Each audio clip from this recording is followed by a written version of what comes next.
The shadow in the attic. When Mia's family moved into the old Victorian house, she felt an unease she couldn't explain. The house was beautiful. Ornate wooden banisters, stained glass windows, and a sprawling attic that her parents planned to renovate into a playroom for her younger brother, Ben. But something about the attic made Mia's skin crawl. It started the first night. As she lay in bed, staring at the cracks in the ceiling, she heard footsteps above her. Slow, deliberate. She froze, straining to listen.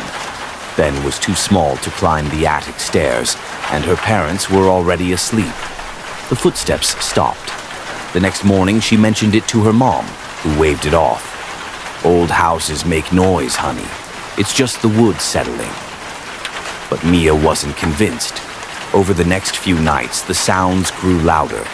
Footsteps turned into scratching, and she began to notice odd things. Her books moved from one side of her desk to the other, her closet door slightly ajar when she was sure she'd closed it. Then Ben started talking about his new friend.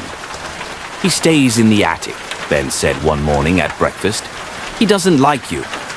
Mia's heart skipped. "Who doesn't like me, Ben?" Ben smiled, his baby teeth showing. "The tall man. He says you're too nosy." Her parents dismissed it as a child's imagination, but Mia decided to investigate. Armed with a flashlight, she waited until everyone was asleep and climbed the narrow attic stairs. The air was thick and musty, the kind that made it hard to breathe. The flashlight beam swept across dusty furniture and cobwebbed trunks.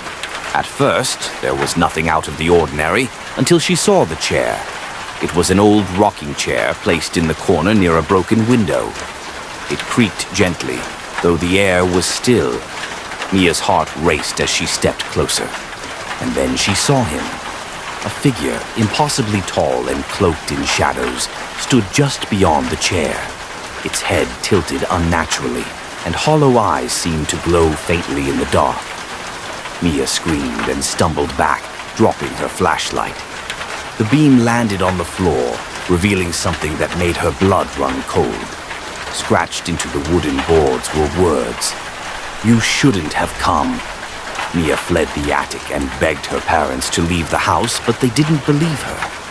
That night, the footsteps came again, but this time they didn't stop in the attic. They came down the stairs.